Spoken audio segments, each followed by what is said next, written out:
안녕하세요. 캐드쟁이 AI입니다. 자, 이번 시간은 전산응용 기계제도 기능사. 저번에 저희가 전산응용 기계제도 기능사 한 게 지금 화면에 보시듯이 1번 부품 본체, 본체의 육면도를 전개를 했습니다. 자, 그럼 이제 그 다음에 이제 우리가 할 거는 이제 2번 부품을 그릴 거예요. 2번 부품은 이제 이 축이죠. 가운데 있는 축을 이제 치수를 재서 그린다. 물론 이제 이번 품 축 이제 개별로 도면을 표시할 거니까 뭐 빈 공간 아무데나 그리셔도 상관없습니다. 근데 저는 둘 중에 한 가지를 맞춰줘요. 뭘 맞춰주냐면 지금 이 축과 이 본체 사이에서 위치가 맞는 부분이 여기 요 중심선인데 여기죠. 축이 껴지는 중심이 맞아요. 이렇게 볼 수 있어요. 이게 높이상으로는 그렇게 맞고 좌우상으로는 이제 요 전체 폭 여기가 맞는데 만약에 이제 좌우를 맞추려고 한다면 정면도에서 이제 축은 이제 수직하게 위쪽 방향에다 그려주고요. 만약에 축을 맞춰주겠다 그러면 이제 요 정확하게 요 축을 기준으로 해서 오른쪽에다 그려주게 되는데 저는 일반적으로 축을 맞춰주는 편이에요. 어차피 이제 그걸 맞춰주는 행위는 특정 치수들은 내가 측정을 하지 않고 이미 그려져 있는 거에서 갖고 오기 위해서 그런 겁니다. 이게 좀 중요한 부분이 있기는 해요. 왜냐면 이거를 그냥 갖고 오면 되는데 다시 재시는 분들이 계세요. 왜냐면 전에 측정했던 건데 다시 재게 되는데 문제는 뭐 다시 재는 거 이제 시간이 약간 더 든다. 근데 그러면 이제 대부분 학생들이 선생님 그거 한 번 더 재는데 시간 얼마나 걸린다고 그거 가지고 그러세요라고 하는데 저는 시간 때문에 그러는 게 아니에요. 다시 재는 것까지는 좋아요. 다시 재는 거는 좋은데 다시 재서 똑같은 값이 나왔으면 상관이 없는데 가끔 가다가 이거 꼭 다시 쟀는데 다른 값 내보내는 분들 계세요. 한 1mm 정도 차이 나게 하시는 분들 계세요. 이게 여러분들이 그런 실수를 할 일이 있어? 라고 생각할지 모르겠는데 이게 시중에 여러분들 파시는 예제집 보시면 예제집에도 그렇게 돼 있는 게 있어요. 분명히 본체 쪽에는 뭐 52mm인데 거기 껴주는 축의 같은 부분의 길인데 51mm로 그래. 축은 51mm로 그려져 있어. 이거 뭐지? 이런 경우가 있어요. 그러니까 그 예제를 만드는 사람도 본인이 조립도를 만들어 놓고 더 일일이 잰 거야. 쟀는데 두 번을 잰 거야, 자로. 왜 그랬지? 그 캐드로 도면 그렸을 텐데 그냥 캐드 파일 가지고 하지 왜. 물론 이제 그걸 아마 다시 그려본 이유는 이 문제에 이제 문제가 없나 검증하기 위해 다시 그렸을 거예요. 일일이 재가면서. 왜냐면 캐드 파일 있는 거 가지고 하면은 내가 캐드 파일에서 뭐 잘못했는지 뭐 그런지 안 되니까는 일반적으로 이제 이게 시험 볼 때 문제가 없는지 검증을 하려면 문제를 만들어 놓고 문제를 실제 시험 보는 학생의 입장에서 다시 한번 풀어본단 말이야. 어차피 풀어보면서 단품도를 그리게 되니까 그 단품도를 그대로 답지로 아마 실었을 거예요. 근데 본인도 이걸 두 번 쟀다 이거지. 그러니까 그 문제를 만든 사람도 요령이 없는 사람이야. 그래서 저는 이제 웬만하면 이제 저거는 굳이 다시 재서 오류를 발생하는 걸 이제 막기 위해서 특정 부분들은 맞춰가지고 따와서 이전에 그려진 형상하고 같은 치수를 사용을 한다 그러면 그걸 따와가지고 그리는 방식을 되게 좋아해요. 물론 이게 개인적인 취향입니다. 그냥 따로 난 그냥 난 몰라 난 그냥 따로 잴래 라고 그렇게 선택을 하신다면 그게 잘못된 건 아니기 때문에 막을 수는 없는데 그럼 실수는 하시지 마라. 최소한 그런 방식을 택했다면 실수는 하지 말아야지. 근데 이제 사람이라는 게 어차피 실수의 동물이기 때문에 실수를 안 할 수는 없어요. 실수를 하게 되고요. 그렇기 때문에 이제 이런 시험 같은 걸 볼 때는 이건 기술이 아니라 요령이에요. 요령. 말 그대로 요령입니다. 요령인데 어찌 됐든 한 번 잰 치수는 다시 재지 않도록 이제 기존에 그려진 형상에서 따와서 쓴다라고 생각을 하시면 돼요. 자, 그래서 이제 저는 어떻게 할 거냐? 자, 축을 이제 저는 축의 중심선을 맞출 거예요. 그래서 이 지금 축의 중심선을 먼저 이제 여기 X라인에서 거기가 껴지는 구멍의 중심선에서 수평하게 이렇게 전개를 합니다. 이거를 이제 축의 중심으로 잡고 그 다음에 여기서 이제 오른쪽으로 와서 그릴 거예요. 오른쪽으로 와서 그리는데 제가 이제 맞춰야 된다고 한 게 뭐냐면 우리가 이제 본체를 그려놨잖아요. 그려놨으면 이제 저는 이제 육면도 다 전개했으니까 그냥 배면도 가지고 얘기를 할게요. 지금 이제 여기서부터 여기까지 거리가 있잖아요. 근데 문제를 보시면 문제도 똑같이 거기서부터 거기까지 거리가 나와 있죠. 그게 축의 안쪽에 있는 요 부분이죠. 그러니까 이 폭하고 우리가 이제 축에서 그린 요 안쪽에 있는 얘의 폭하고는 무조건 수치적으로는 똑같아야 되는 거야. 근데 이게 본체 그릴 때 이거 재고 축 그릴 때도 이거 다시 한번 재고 그렇게 해서 실수를 하는 경우가 많이 있다는 거죠. 그러니까 이제 이걸 이제 어떻게 하냐면 저 같은 경우는 이제 이렇게 본체를 그려놨다 그러면 카피 이 선 잡고 이 선 잡아요. 복사로 이 두 선을 선택을 하고 엔터 그 다음에 땅 찍고 직교 켜져 있으니까 직교 켜놓은 상태로 쭉 해서 충분히 이제 왜냐면 요 끝에서 이제 살짝 튀어나와야 되니까 그 공간까지 생각해서 충분히 길게 이렇게 빼줘요. 그리고 이제 얘는 수문선이 아니겠지. MA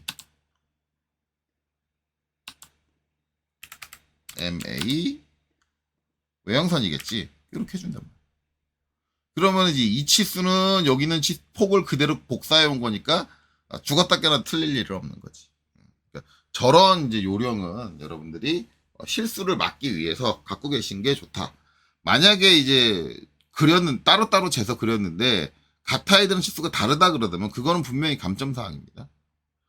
실질적으로 이제 여기서부터 여기까지 폭은 우리가 자로 재는 거잖아요. 자로 재는 거니까 자로 쟀을 때의 오차는 허용을 해요. 그래서 딱 정확한 값이 나오지 않아도 된다. 그거는 맞는데 그렇다고 해서 같은 도면에서 그려진 본체와 축의 저 부분의 치수가 다른 것까지 용납을 해준다. 왜냐면 잘못 잴 수 있으니까. 잘못 재는 오차를 인정한다고 했으니까. 그건 아니라는 거죠. 잘못 쟀으면 둘 다 똑같이 잘못 쟀어야 된다는 거예요. 그러니까 여기 값이 50일이 나왔으면 똑같이 50일이 나와야 되고 뭐 60일이 나왔으면 60일이 나와야 되고 똑같이 나와야 되는 거지. 어떤 놈은 50일이고 어떤 놈은 50이다 라고 한다면 그건 아니라는 거지. 그러면 무조건 감점이다.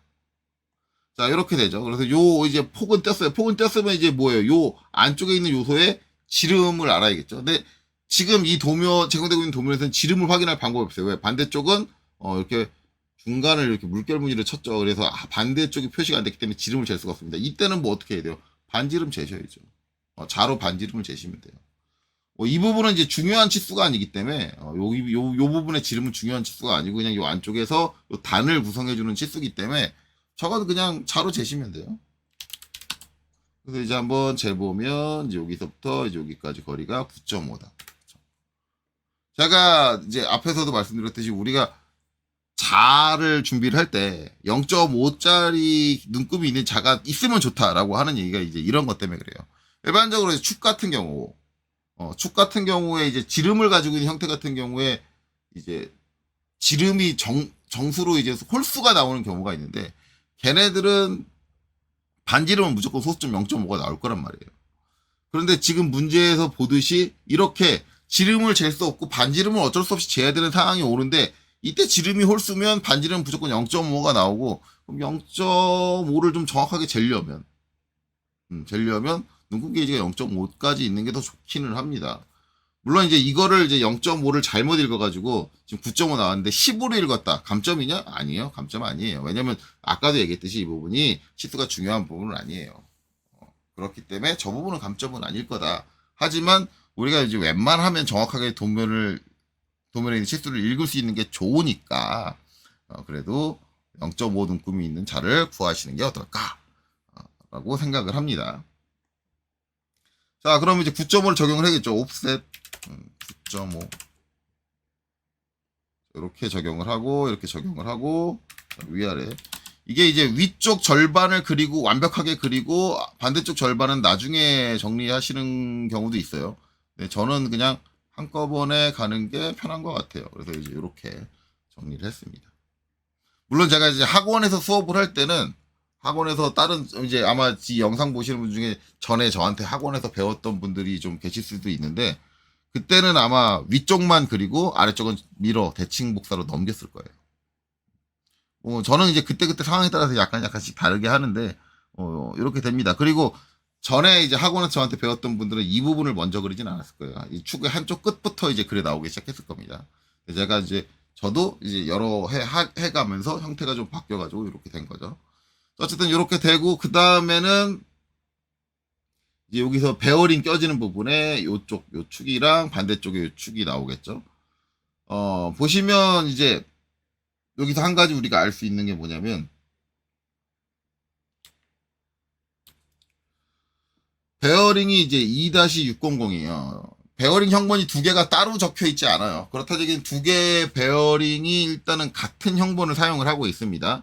그렇다는 얘기는 지금 이쪽 축의 지름과 이쪽 축의 지름은 다르지 않다예요. 다르지 않다. 같다라는 거죠. 그리고 이제 요 베어링에 껴지는 축의 지름을 알기 위해선 기본적으로 우리는 이제 뭘 찾아봐야 된다? KS 규격표를 찾아봐야 된다. 그쵸? 원래 원칙적으로는 그래요. 그런데 여기서 전산응용 기계제도 기능사 필기시험 준비를 잘하신 분들 또는 일반 기계기사 필기시험 준비를 아주 잘하신 분들은 외우고 있을 겁니다. 뭐를? 축의 지름. 베어링의 외경의 지름이 얼마인지는 못 외우고 있을 수도 있어요. 베어링의 두께가 얼마인지는 못 외울 수도 있어요. 하지만 베어링 형번에 표시된 것 중에 제일 마지막에 있는 두 자리는 뭐예요? 이 축의 지름입니다. 껴지는 축의 지름이에요. 그걸 표현해주고 있어요. 그러면 필기 시험 볼 때 그게 시험 문제로 나오는 경향이 있어요. 그래서 6002라고 하면은 이게 이제 무슨 계열의 뭐 어떻게 돼 지름 치수는 어떻게 되고 그런 걸 해석하는 그런 문제가 나와요. 나와요. 그래서 이제 제가 그거는 베어링 쪽 이론 설명할 때 다 설명을 드렸죠. 그러면서 제가 뭐라고 했습니까? 이 베어링 뒤에 있는 두 자리 가지고 지름을 알 수 있는 방법은 간단하다. 간단하다. 일단 지금 베어링 뒤에 두 자리잖아요. 그러니까 이게 총 네 자리로 구성되잖아요. 근데 만약에 베어링 뒤에 두 자리가 아니라 한 자리다. 601 뭐 601이다. 그러면 지름이 얼마다? 축의 지름이 1이다. 만약에 605다. 이렇게 세 자리로 구성되면 이게 축의 지름이 얼마다? 축의 지름이 5다. 그래서 만약에 세 자리를 끝날 때는 마지막 요 끝자리가 바로 축의 지름 그 자체다. 라고 했고요. 그 다음에 이제 이게 609까지 간 다음에 어떻게 되느냐? 6000이 되죠. 자, 마지막 끝에 00이 되는 순간 9 다음에 뭐예요? 10이에요. 그래서 베어링 뒤에 형번이 00이면 축의 지름은 얼마다? 10이다. 그쵸? 그 다음에 이제 여기서 이렇게 나옵니다. 6001이 나오고 그 다음에 6002가 나오고 6003이 나오고 그 다음에 6004가 나오고 그 다음에 쭉 이어가겠죠. 쭉 이어가는데 자 여기서 뭘 외워야 된다 우리는? 요거는 외울 필요 없잖아요. 뒷자리 그냥 보면 되니까 00이 10이다라는 거 하나 기억해 두고 그 다음에 1, 2, 3은 외워야 한다. 자, 6001이면 지름이 12다. 즉 01은 10이다. 01은 10이에요. 02는 얼마다? 15다. 03은 얼마다? 17이다. 04는 얼마다? 04부터는 요 뒤에 있는 자릿수에 곱하기 5를 하면 된다. 5, 4, 20이다. 만약에 그럼 6005다. 6005다 그러면 뭐예요? 5에다가 5를 곱해서 25가 된다. 요 뒤로는 쭉 그렇게 된다. 뒷자리에 계속 곱해줘야 된다. 간혹가다 이런 거 있죠? 60/22 슬러시가 붙으면 뭐다? 이 값이 바로 축의 지름이다. 그대로 읽는다. 이런 것도 추가적으로 더 기억해 두시면 되겠죠. 슬러시가 중간에 이제 슬러시가 껴든다. 라고 하면 그런 식이 된다. 뭐 요런 내용들은 자세한 거는 이제 제가 베어링 쪽 설명하는 데서 제도 이론 쪽에서 설명을 해드렸습니다. 즉 KS 규격표를 찾아보지 않아도 02니까 여기에 축의 지름은 얼마다? 15다. 간혹 가다가 이제 여기 축의 지름을 결정하기 위해서 여기 축 지름을 도면에 그려졌으니까 재야지. 쟀는데 저게 15가 안 나오면 그 사람 무조건 무조건 감점이에요. 무조건 실격은 아니고 감점입니다. 그러니까 우리가 KS 규격에 지정되어 있는 치수는 거기서 단 0.000000001mm라도 틀리면 안 되는 거예요. 자로 재는 게 아니기 때문에. 그래서 베어링이 껴져 있는 이 축의 지름은 재지 마시고 형번을 보고 판단하셔라. 가장 좋은 거는 형번을 외우고 있으면 좋으나 형번의 규칙을 외우고 있으면 좋으나 그게 안 된다면 이제 뭘 해줘야 된다? KS 규격표를 보면 되지. 그래서 KS 규격표를 띄울게요. 자, 이렇게 띄우면은 6002잖아. 6002 D 스몰 D죠. 스몰 D가 15다. 제가 말한 대로죠. 00이면 10이고 01이면 10이고 02면 15고 03이면 17이고 그 다음에 04면 20이고 05면 25고 65 30에 75 35에 85 40이다.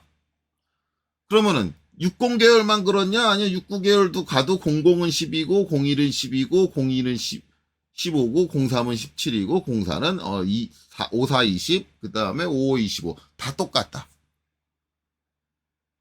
그러니까 뭐 우리가 이제 필기 공부를 좀 잘했으면 축의 정도는 아유 바깥이나 규격표 찾아볼 거 많아 죽겠는데 한번 들어와 봐도 되는 거잖아요. 그럼 웬간하면 외우면 되지 뭐. 웬간하면 외워두는 게 좋지. 시험 잘 보시려면. 그쵸? 웬간하면.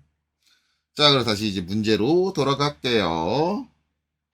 자, 그래서 이제 그런 이유로 여기 15니까 절반이니까 뭐예요? 옵셋 7.5예요. 그쵸? 옵셋 7.5. 이렇게 옵니다.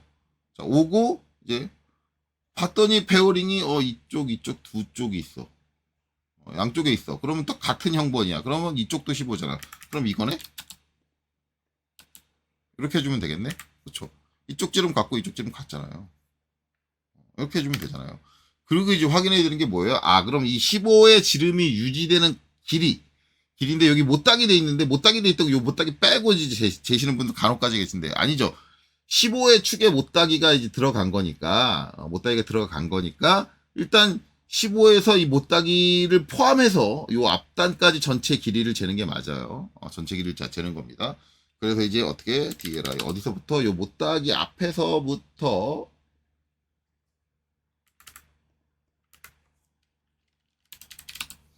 못따기 앞에서부터 지금 명령이 잘 안 먹네요. 한글로 바뀌었네요. 언제 한글로 바꿨지? 한글을 쓴 적이 없는데 키보드 잘못 눌렸나봐요. 여기서 이제 여기까지 재면 이제 23mm. 23mm. 그러면 이제 어떻게 해요? 이제 여기서 옵셋 24mm. 자, 일단은 전 왼쪽을 했어요. 왼쪽을 하고 자, 그 다음에 이제 오른쪽도 똑같이 떼줄 거 아니에요. 떼줄 거면 이제 오른쪽 또 재야겠죠. 재는 거예요. 똑같이 이렇게 재는 거예요. 23mm. 대칭이네요. 대칭이기 때문에 일단 이쪽은 냅둘 거예요. 이쪽을 다 정리를 끝내고 이쪽의 형태가 완성되면 그거를 그대로 넘길 거예요. 그대로. 그러면은 솔직히 그걸 생각을 하면 이쪽에 있는 선은 필요가 없어요. 그렇죠? 필요가 없어요. 필요가 없기 때문에 넘길 거예요. 그럼 이제 대칭이 아니라고 한다면 얘를 남겨둘 거냐? 솔직히 말하면 전 대칭이 아니어도 얘는 안 남겨둘 거예요. 그래서 제가 원래는 이걸 할 때 아마 저한테 학원에서 배워보신 분들은 알 거예요. 반대쪽을 요 선을 가지고 같이 떼질 않아요. 물론 저는 그때 이제 요 끝에서부터 그래 왔다 그랬죠. 그러니까 당연히 이건 안 뗄 거예요. 그래서 저는 이제 여기 컷할 때 이렇게 컷해요. 한쪽. 어차피 양쪽 지름이 같고 여기 베어링이 껴져 있다는 것만으로 해도 여기에 뭐가 더 추가가 돼요. 근데 그 양쪽에 추가가 된단 말이야. 그럼 여기 미리 떼놔가지고 떼놓은 다음에 나중에 이쪽에 있는 선 따로 트림하고 뭐하고 정리하려 그러면은 피곤해요. 그래서 이제 이렇게 해놓고 옵셋 24를 해요. 아까 잰 거 24 맞았죠? 제가 설명하면서 또 까먹었어요. 값이 얼마인지. 24. 이렇게 됐습니다. 자, 그리고 나서 이제 정리를 하겠죠. 정리를 하는데, 이게 이제 정리할 때 이제 몇 가지 사항이 있는데, 베어링이 이렇게 껴졌단 말이에요. 그러면은, 우리 본체 할 때도 했을 거예요. 베어링 끝단에 둥글기. 이거 아마 베어링 처음에 할 때 안 했다가, 그 다음 강좌인가에서, 요 부분, 그때 베어링 할 때 안 했습니다. 해서 이제 구석부 둥글기. 이렇게 이제 적용을 해줬는데, 이제 여기도 마찬가지입니다. 내용 자체는 그때랑 똑같은데 다시 한번 기억을 상기시키는 개념에서 일단은 KS 규격표로 가볼게요. 자, 그래서 그때 제가 얘기한 게 이거죠. 베어링 구석 홈부 둥글기다 라는 내용이 있습니다. 그래서 이제 여기 R 또는 R1이라고 돼 있는데 이거는 베어링이 가지고 있는 끝단의 모서리의 R 값을 얘기해요. 그리고 여기에 R max라고 돼 있는 게 우리가 적용시켜줘야 될 베어링에 따라서 베어링 끝단의 모서리의 둥글기 값에 따라서 적용시켜줘야 될 모서리의 둥글기 값이다 라는 건데, 그때 제가 설명드린 게 뭐냐면 1대1입니다. 0.1이면 0.1이고 0.15면 0.15고 0.2면 0.2고 0.3이면 0.3이에요. 1대1이에요. 1대1이에요. 저는 이제 여러분들 기억 상기시키려고 다시 한번 여기 와봤지만, 솔직히 말하면 여러분들이 공부하는 기간에 KS 교육표의 예를 단 한 번이라도 봤다면 2번 다시는 여기 올 일이 없어야 됩니다. 왜? 1대1이잖아요. 그럼 우린 뭐만 확인하면 돼? 베어링 끝단의 구석의 R값만 확인을 하면 되지, 굳이 여기 올 필요가 없지. 그쵸? 그럼 뭐예요? 베어링 쪽을 가서, 다시 600이 베어링 쪽을 가서 R값을 확인하면 되죠. 그런데, 베어링 쪽 다시 갈게요. 자, 베어링 쪽 와서 보시면, R이 다, 그러니까 베어링의 4개의 귀퉁이가 다 R 다 똑같아. 다르지 않아. 단 한 군데도. 그러면은, 우리가 이제 이 축을 제일 처음 그리는 거다. 이전에 아무것도 안 그렸다라고 한다면, 그 베어링에 관련된 부분을 아무것도 안 그렸다고 한다면, 이 KS 교육표를 보러 오는 게 맞는데, 우리는 이미 이걸 한번 봤어. 언제? 당연히 본체를 그릴 때. 그래서 썼어. 네, 썼어.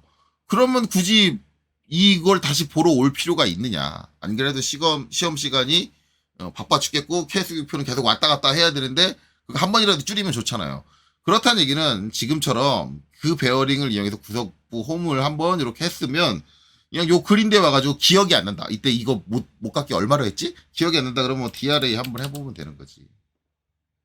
R 0.2구나. 0.2로 한 이유가 제가 그거 설명했죠. R max였죠. 0.1 해도 맞습니다. 물론 이제 그거를 어떻게 표현하느냐는 이제 걔네에 따라서 다르겠지만, 0.3, 그때 제가 설명할 때 0.3을 고대수로 쓰는 분도 계시고, 저 줄여서 하는 경우도 있고, 근데 일반적으로 더 줄여주는 게 좋다. 왜냐면 0.3 같은 경우는 공차 범위 내에서 끝단이 좀 안 맞을 수도 있다. 그래서 저는 이제 0.2로 줄였죠. 그래서 볼 필요가 없으니까, 그러면 이제 뭐 해주면 돼요? DRA. 해가지고 여기서 한번 재주면 되는 거지. 그러니까 R max였으니까, R 값의 최대 값이었으니까, 거기 적혀 있는 건 그 값보다 작은 건 상관이 없다. 그건 이제 앞에 그쪽 강좌 가서 보면은 왜 작은 게 상관없는지는 충분히 설명을 했습니다. 왜냐면 제가 구멍 안에다 베어링을 껴 넣으면서 이제 왜 어떻게 그렇게 되는 거다. 그리고 이제 그 R 값이 맥스였으니까 그 값을 넘어가면 어떤 일 때문에 조립이 안 된다라는 것까지 다 설명을 했어요. 그러니까 그건 거기 가서 보시고, 자, 어쨌든 이제 R 0.2로 했으니까 얘도 똑같이 R 0.2로 할게요. 거의 대부분 빅스비가 혼자서 난리를 치네요. 갑자기 핸드폰 빅스비가 호출하지도 않았는데. 어쨌든 이제 여기 값은 이제 0.3보다 작은 값이 들어가면 된다. 그래서 일반적으로 이제 대부분 자격증 시험 문제 정답지에 보면 0.3이 적혀 있었는데, 이거를 FR 0.2 저처럼 0.2로 한다고 해서 감점을 하면, 감점하는 애가 KS 규격표를 볼 줄 모르는 거다.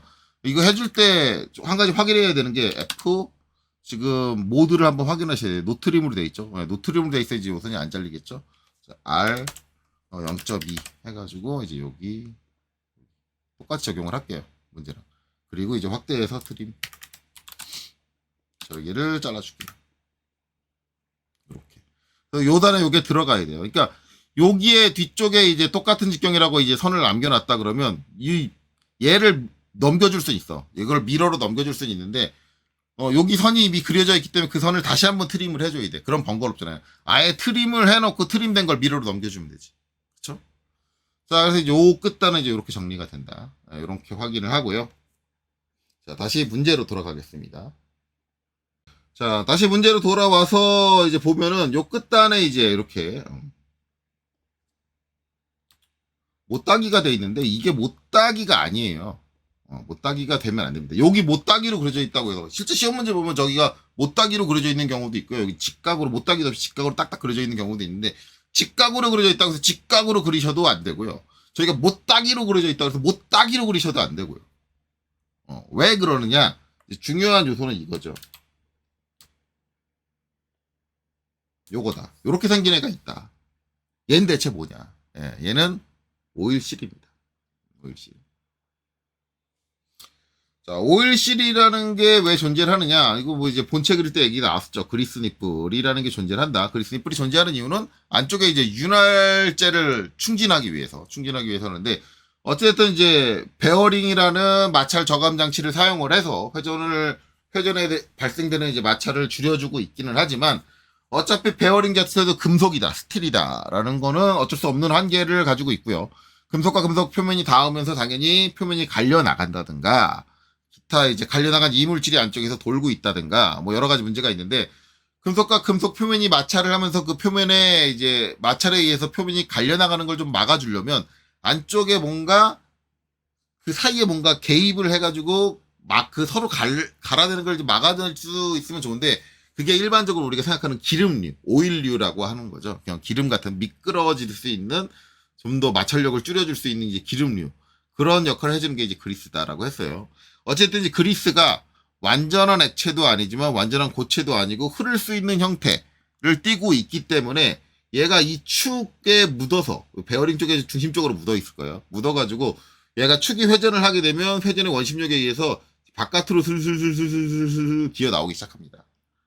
근데 이제 베어링이 잡고 있는 부분은 완전히 밀착해서 축을 잡아줄 수 있지만, 그 외의 부분들은 밀착해서 저 축을 잡아버리는 순간 어떻게 되느냐? 마찰이 다 발생을 해요. 마찰이 발생되기 때문에 요 커버 보면은 저기 해칭이 이제 어디까지 들어가냐? 여기까지 들어가 있죠. 즉 뭐냐? 축에 있는 요 윗부분과 요 사이는 빈 공간, 허공이에요.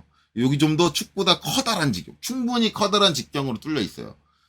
이렇게 뚫려 있는 상태로 방치를 하게 되면 어떻게 되냐? 오일이 이쪽으로 콸콸콸콸콸콸콸 새 나온다라는 거지. 그러면 오일을 새 나오지 않게 하려면 밀착을 시켜야 되는데, 금속재로 밀착을 시키면 마찰이 심하게 발생을 하고, 그러면 어떻게 해주느냐? 그러면 이 금속보다 약한 재질로 일단 마찰을 하게 하는 거예요. 그게 뭐냐? 고무죠, 고무. 고무 같은 재질. 그리고 고무 같은 경우는 그 표면을 꽉 누르게 되면 뭐예요? 그 표면에 나 있는 뭐 스크래치라든가 그런 틈새에 우그러져가지고 껴들어가요. 껴들어가가지고 더 꽉 밀착을 해줄 수가 있어. 일반적인 금속으로 막는 것보다. 그리고 우리가 이제 물통 같은 거 물 안 새게 해주는데 중간에 고무 재질 비슷한 이제 실링이 들어가잖아요. 그 들어가는 이유가 그냥 플라스틱과 플라스틱이 다 있으면 물을 완벽하게 막지를 못해. 물이 안 새게 완벽하게 막지 못해. 그러니까 실링 처리를 해준다. 그런 개념인 거잖아요. 그러니까 여기도 이제 실링 처리 개념으로 이제 오일실이라는 게 들어가는데, 이 오일실이 부착될 때 요 끝단이 이렇게 뾰족하면 안 된다라는 거예요. 그래서 오일실이 껴질기 위해서는 요 끝단이 오일실이 파손이 안 되게 껴질 수 있는 형태로 만들어져야 되는데, 그게 바로 KS 규격표에 정의가 돼 있습니다. 그래서 걔를 찾아서 그거대로 여기에 못따기를 적용을 해줘야 돼요. 그냥 일반 못따기를 해주시면 안 되는 거예요.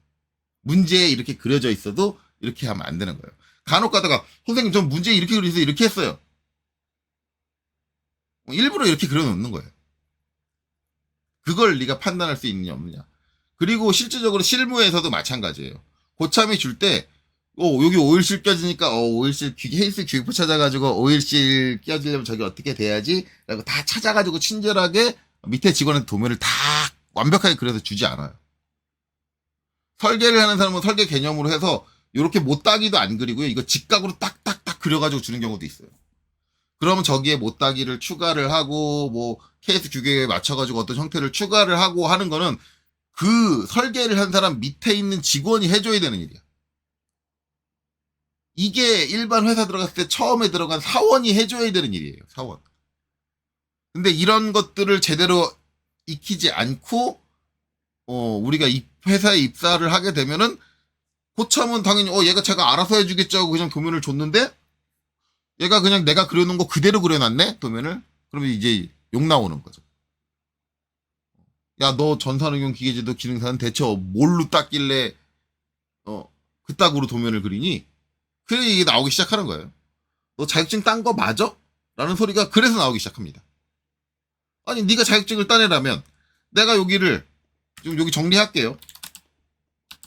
원래는 저는 이제 못따기를 적용하고 정리하는데 그냥 정리해버릴게요.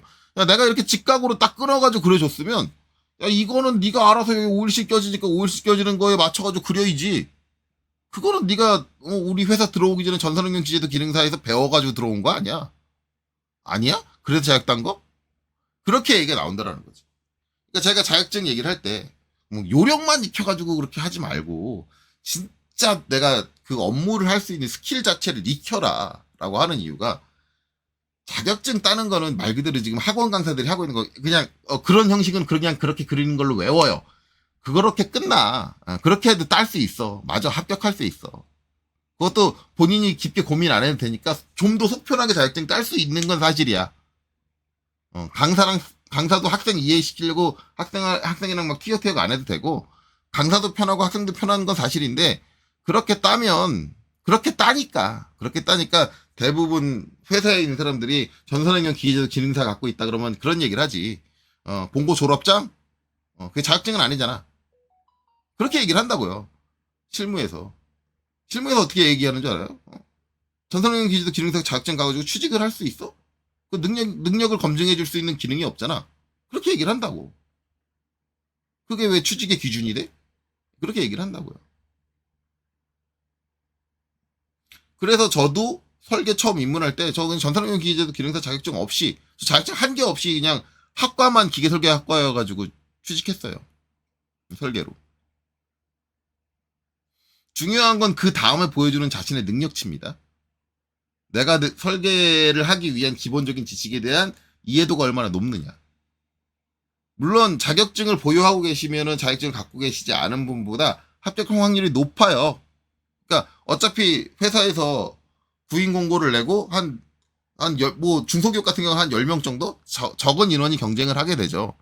대기업 같은 경우는 뭐 경쟁률이 뭐 100대 1이니 뭐 그렇게 경쟁을 하게 되겠죠. 어쨌든 그렇게 경쟁을 할 때 스펙상으로 자격증이 전산응용 기계제도 기능사가 있느냐 없느냐에 따라서 당연히 있는 애가 있으면 없는 애는 떨어지고 있는 애를 합격시켜요. 그렇기 때문에 자격증이 있어야 되는 건 사실인데 문제는 그 다음에 그 자격증으로 내가 합격을 했어. 그래서 일을 하기 시작을 했어. 문제는 그 다음이에요. 그 다음에 내가 그 회사를 계속 다니는 걸 유지하려면 거기서 일을 하면서 유지를 하려면 자격증을 갖고 있는 게 중요한 게 아니라 자격증에 해당하는 능력치가 네가 있냐가 중요한 게 되는 거예요. 제가 말씀드린 게 앞에서 막 제가 지금도 사설 떨고 있는 거지만 사설 떨면서 얘기한 게 뭐예요? 자격증 갖고 있는 대부분의 애들이 들어오면 한 달을 못 버티고 스스로 사표를 쓰고 나갑니다. 왜? 요령으로만 자격증을 땄거든. 이런 부분들에 대한 이게 왜 그렇게 되는 건지 이해를 못하고 그냥 선생님이 그냥 그렇게 그리래. 그럼 선생님 그렇게 그리라 그래서 그렇게 그렸어. 그냥 그걸 외웠어가 되니까 그냥 잘리는 거예요. 아니, 잘리는 게 아니라 스스로 일을 못하게 되고 못하니까 자꾸 욕을 먹게 되고 욕을 먹으니까 짜증이 나고 짜증을 나니까 이건 내 길이 아닌가 보다 하고 회사를 때려치는 거고. 근데 이제 그게 내 길이 아닌가 보다는 솔직히 말하면 전 잘못된 판단이라고 생각을 해요. 왜냐? 아직 본인은 제대로 공부를 안 했잖아. 제대로 이해하려고 노력을 안 해봤잖아. 일단 제대로 이해하려고 노력을 해보고 그래도 이해가 안 된다고 한다면 그래도 아니면 그걸 이해를 했는데도 불구하고 해서 일을 내가 잘하고 있는데도 업무 보는데 자꾸 짜증이 난다고 한다면 그러면 그땐 적성이 안 맞는 거지. 그렇게 되는 거죠. 자, 그래서 이제 그런 이유를 알아야 된다. 근데 이제 이 이유를 다 제가 사설로 빠진 이유가 지금 남은 시간에 이 이유를 다 설명하기엔 저 이유를 설명하는데 제가 추가적인 그림을 그려가지고 설명을 해줘야 돼요. 그래서 그거에 시간이 너무 할애가 되니까 일부러 이제 여기서 사설로 지금 30분을 끌었습니다. 자, 그래서 이제 요 부분, OECLA에서 요 끝부분이 어떻게 되는지는 다음 영상에서 계속 이어서 하도록 하겠습니다. 여기까지 보시느라 수고 많으셨습니다.